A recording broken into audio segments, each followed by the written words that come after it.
my video was taken down by Grant Cardone's company. So somebody in his digital team, somebody who administers the videos, did a takedown notice on my 7 best lessons from 10x GrowthCon number 2. Also, excuse that I have to be holding the phone like this. My tripod and my stabilizer are at my girlfriend's house. She's been doing more content. And I just found out about this as I came into the office today. I received an email that it was taken down. I didn't receive an email from them previously or any notification or that they had any issues with it. So they just did a takedown notice, and I got to decide, what am I going to do next? Am I going to fight it, or am I going to reshoot that video instead of using the actual clips of the people giving the lessons?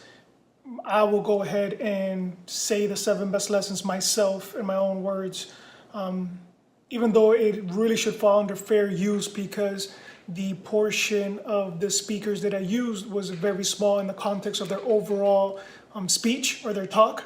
We're talking about, most people gave over an hour-long speech, and I used no more than 4 minutes per speaker.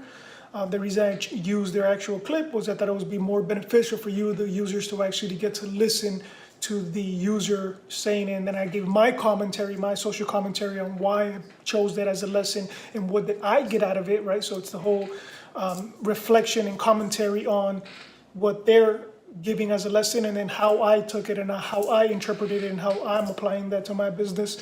But in any case, I received a takedown notice.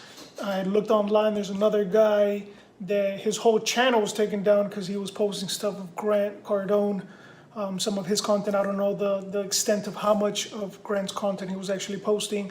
I think when this, I tried to be very careful with not just ripping apart, his whole thing and just uploading it. It wasn't that. It was just a very small portion or small example of the overall video or the overall what happened in the conference. And if you look at it in the context of the conference, it was a conference that lasted 3 days, right? 3 days, X amount of hours per day, 10 hours per day.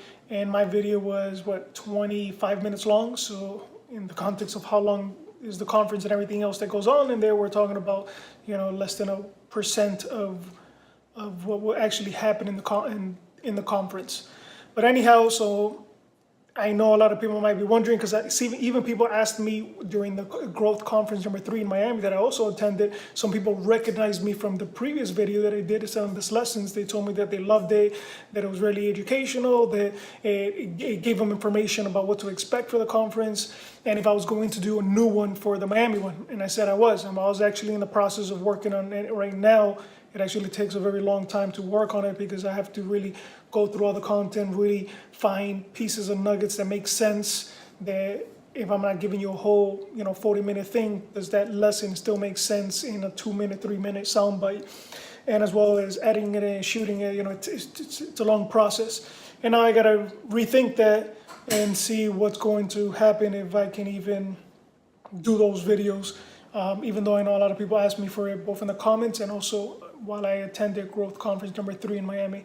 So just wanted to do an update in case anybody's been looking for the video, why it was taken down, and I'm gonna get to the bottom of it. I'm gonna email Grant's team, try to figure this out and see if we could get this clarified.